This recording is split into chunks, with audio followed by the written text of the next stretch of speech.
Unaweza the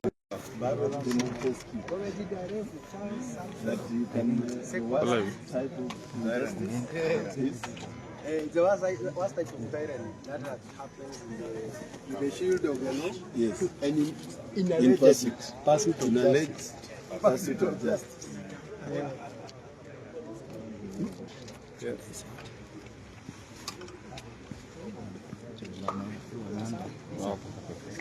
hata ukiingia mbele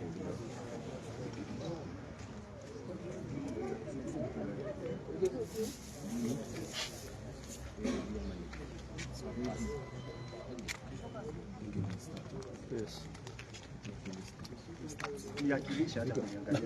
Okay, okay. There you go. Yeah. Sio kwa sana, peni dakika moja.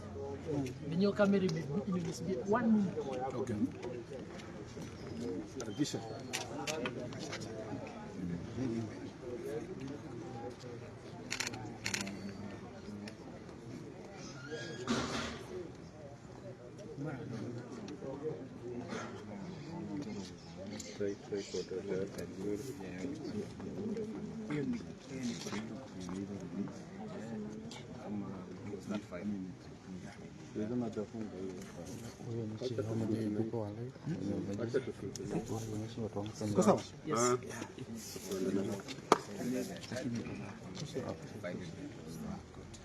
Let's start with Nani. Yeah.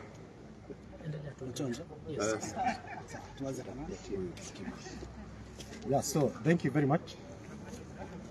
Yeah, so thank you very much, and we are here at Kahawa Law Court with Honorable Mukunji.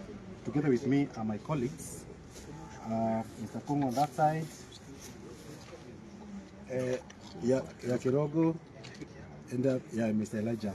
So we had come for a mention to get an update as to whether the police have concluded investigations with regard to the miscellaneous application which had been brought here. So the update we have today is that there is no update because they were supposed to tell us how far they've gone, and they were not able to say how far they have gone.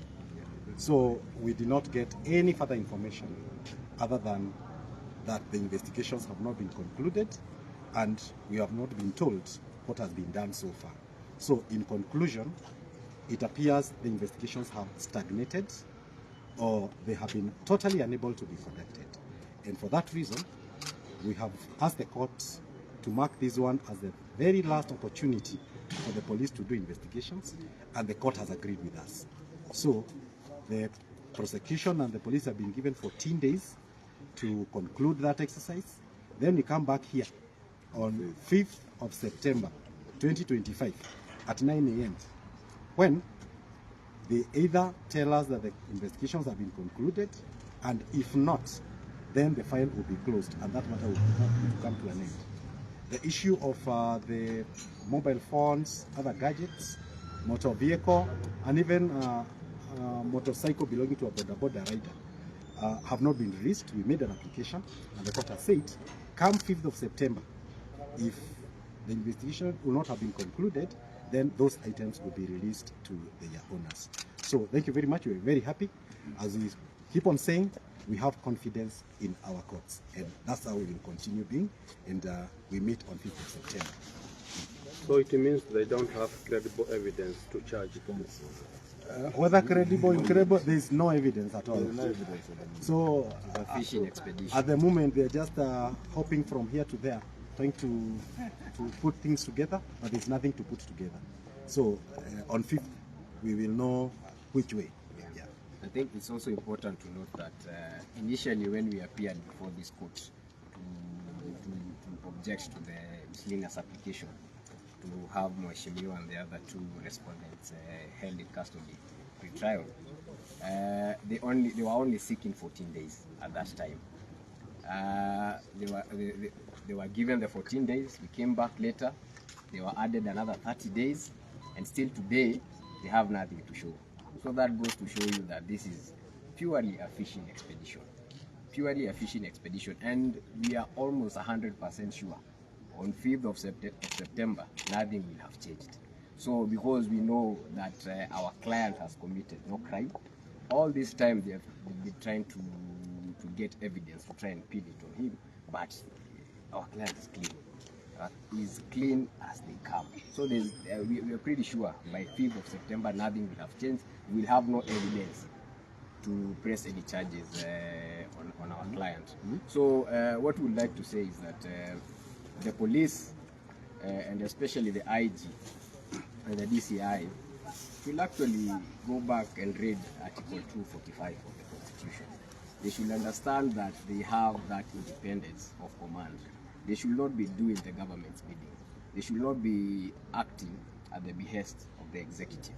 We saw the other day, Parliament was doing the same thing. They were thrown under the bus. Tomorrow, it will be the IG, it will be the DCI. So they should take note of what is happening in this country, on the political scene, and they should make sure that they follow the Constitution to the letter and don't allow themselves to be influenced by other players like the executive. So that is what we'd like to send as a message to them. So it means that the investigating officers are misleading the ODPP. The ODPP today has said that the file has not been forwarded to them so that they can give an advisory on whether the charges that the DCI wants to press on our client are viable or not. So for now, what we can say is that the ODPP is in the dark as we are. That is what the ODPP have told the court. So this whole thing, the ball is still with the DCI. They are the ones doing the investigation. They are the ones with the file. The file has not been forwarded to the ODPP, and so the ODPP at the moment do not know what these people have against our clients. I think we are reading a mischief on the part of the DCI, because as my colleagues has mentioned, they wanted 14 days to complete the investigation. Now we are at 50th day. As much as we sympathize with the office of the ODPP, because they're supposed to be given updates on the progress of the investigation and be given the file. They say they have not received a file, so that means they have not received any investigation report or progress. And I think the blame here is on both departments, because they are supposed to work together. But the courts are seen through that narrative, and that's why it has come up firmly. I said, whether you cooperate or don't cooperate, we are giving you the last adjournment. And I think that's critical, because that's where I think the court is going to uphold the rights of our clients in terms of fair trial. And it has pronounced itself on the matter, and to us that's a positive thing. We still have confidence with the court that they'll set free Honorable Mukunji and the other accused on these unfounded charges which they arranged to have committed. So we still have confidence in the judiciary and how they are conducting the matter. And in fact, when they sent the last adjournment, we are comfortable with it, and they said, if no information brought, they're going to discharge them and release all the experts they have.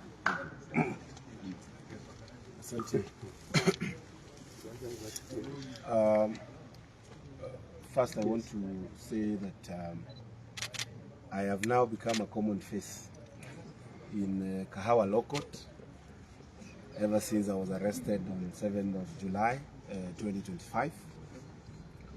And I was released on cash bail by the court on 10th of July. The ODPP requested for time to do investigations. They were requesting for 2 weeks, but they were given 30 days. And today was the day that they were supposed to give us a report and clearly say how far they are on the investigation. And we have come to court today, and they have said they have none. They have said they have nothing to offer. They don't even have an update. And I say this, and I'll repeat it, that we will not allow our country to go back to use of criminal justice system against political opponents. And I want to condemn the fact that we are in the court that charges terrorists and drug barons. I, as a member of parliament of Manyata constituency, having been arrested as I am doing my errands and being brought here, it is a sad state of affairs. And I'm not speaking about this only for myself, but even the many young people that are in this court today being alleged to be terrorists. And I want to address the president and tell him, stop using the criminal justice system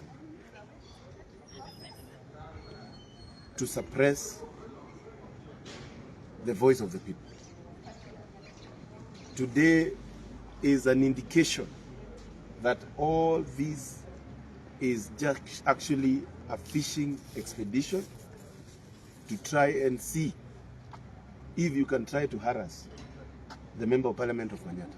And I want to address the president and tell you, I am not going to fear, I am not going to be cowed. We are celebrating our constitution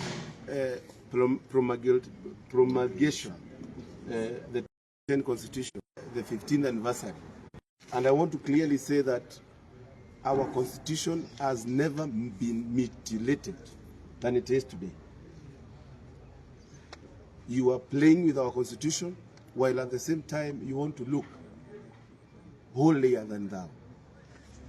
And I want to clearly say, you have even violated your oath of office to uphold that constitution. By bringing us to this court, you thought we would be actually cowards and we would fear. We will cow our tails and start coming to you kneeling down. I want to tell you today that we are not going to do that. And we have 100% trust with the judicial system. The charges, the force and the push, at the end of the day, is all about evidence. And if there is no evidence, there is no case. 2 months down the line, there has not been charges that have been brought against me. But the narrative that you thought will mess us up, you'll find that we are making stones and building houses with these stones you are throwing to us. And we're not going to build affordable housing. We're not going to build real houses. I want to tell my people of Embu County to continue being strong. We are going to fight against this. We know very well that the whole idea was to make sure that Mukunji's very bright future is dimmed. And I want to say that the God that I pray has stood with me up to now and is going to continue standing with me. So the people of Embu, be calm, be collected, musitishwe lakini, musiuziwe woga. Hii maneno ya koti hadi saa hizi hawajaleta kesi yoyote. Hii maneno itaisha. And I want to say the president has actually violated the constitution of Kenya from chapter 1 to chapter 18. He has violated the Integrity Act with the corruption that is ongoing today. We have seen what is happening in SHA, where the collection is perfect, but what the people who are giving that money don't even know what they expect.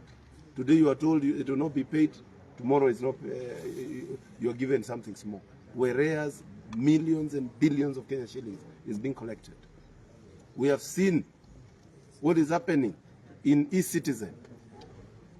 You have violated the chapter 6 of our constitution. You have violated chapter 1 of our constitution on sovereignty of the people.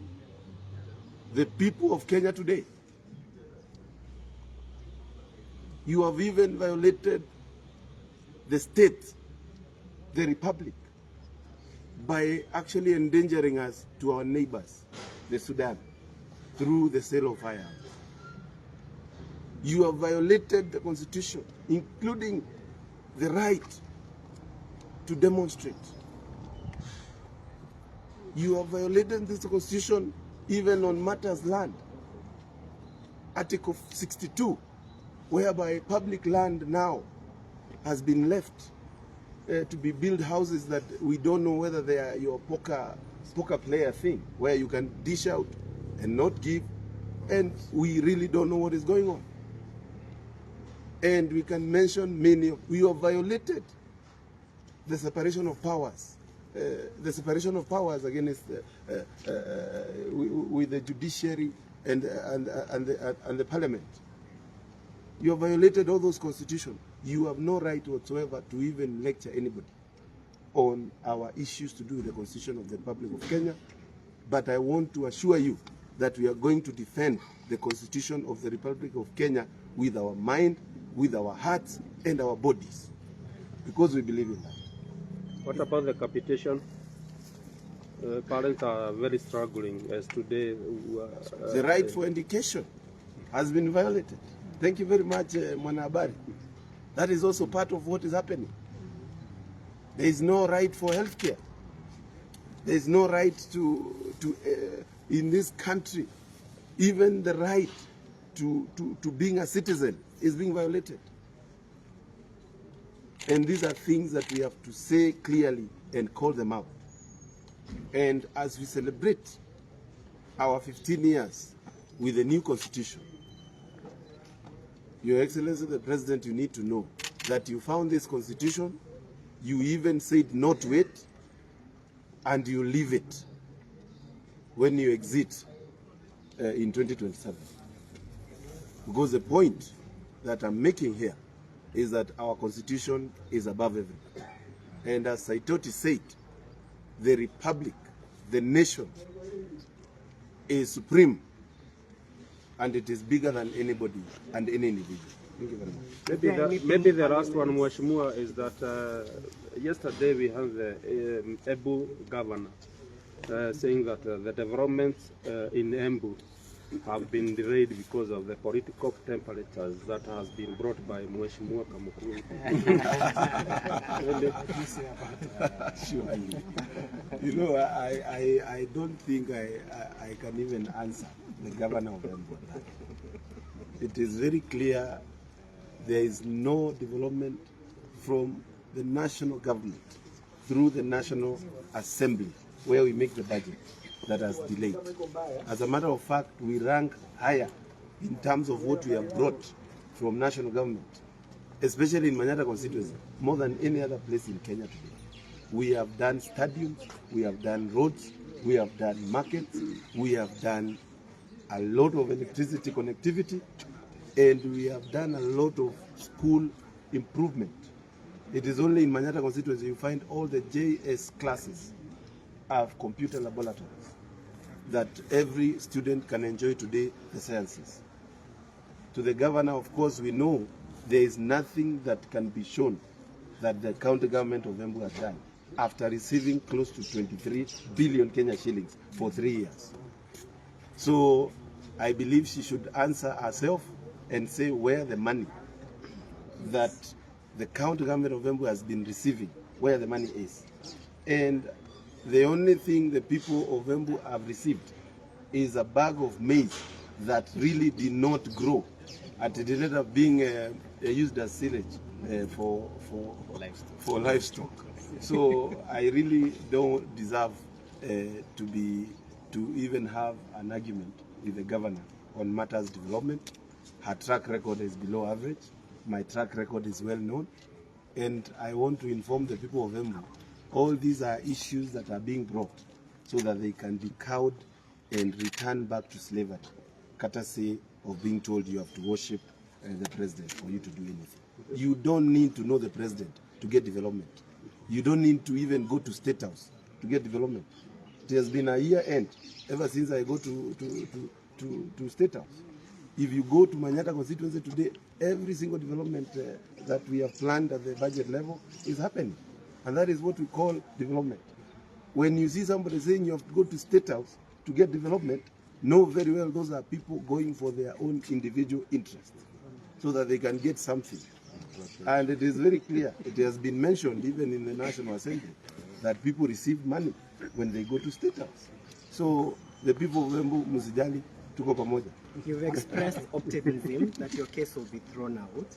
After your case is thrown out, is there anything you as a parliamentarian and other parliamentarians will be doing to ensure that the rights of young people in the country are no longer abused either by the executive or through the judicial system? Well, I want to indicate and say clearly that we have a challenge in Parliament. We are the minority. The people who are standing with the people of Kenya today are the minority in the National Assembly. There was a formation of a moribund called the broad-based government that has brought together the opposition and government together and formed one big chaotic part of the legislature, whereby we don't expect anything much. But I will say this, we cannot give up. We are going to continue putting in laws that are going to be good, but also defending by all means necessary the laws of this country as they were. But I want to clearly say that we are hoping to chase away this president. For this constitution to be upheld, to be upheld, Ruto must go. He has to be one term. In relation to the constitution, what is your opinion on the president talking about Katiba Day and wanting to be celebrating it? Well, I have said clearly he has no local standing. He has no moral authority to mention anything to do with the Constitution of Kenya, because he has violated almost all the chapters of the Constitution. And I want to tell Kenyans that as we celebrate, because we have to celebrate ourselves, let the president not use this as a PR exercise to even bring matters to do with the Constitution of Kenya. Milima kidogo. Kidogo tu before Milima. Exactly, Last week, there is the deputy speaker of Wewe County. Yes. He was saying that you are the one feeling chaos at Siaka between Embu and Yes. What did you say? I didn't even get to understand what he meant. I'm not a member of parliament of Ndere North. I went to Siakago last Friday to enjoy a game and tell the people of Siakago that peace is paramount. But I have not engaged or done anything that would actually say that I knew anything to do with chaos in Siakago. I want to say and clearly say that Embu is a metropolitan place. We have all manner of people, and we have people from Rift Valley, we have people from Luoland, we have people from even Wazungu tuko na Wago. Wahindi, we have a community, and we live in harmony. So when I heard somebody who I don't even know, and I don't even think he has ever been to Embu, talking from his other side of the mouth, I was very shocked. But of course, you cannot answer to every back door. Yeah. You just ignore.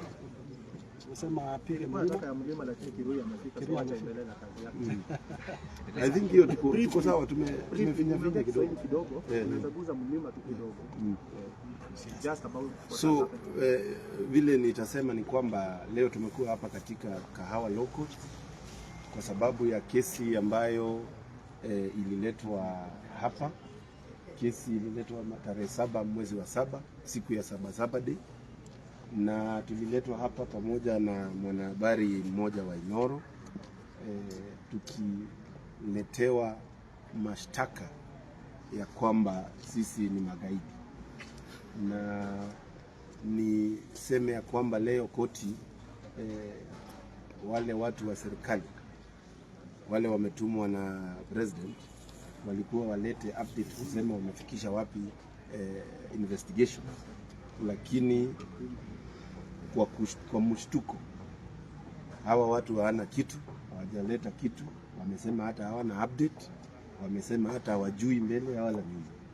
na tunashukuru koti kwa sababu imekuja na ikasema ya kwamba ile siku ya mwisho watapewa nafasi ni tarehe 5 ambapo tutarudi hapa kotini waseme wako na nini.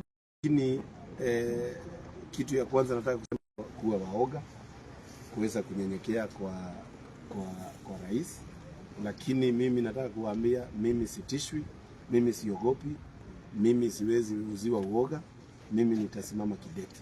Kwa sababu najua vizuri sana ni wananchi ambao tunahakikisha tunawakilisha na tunahakikisha tumewapea sauti ambayo hawapati.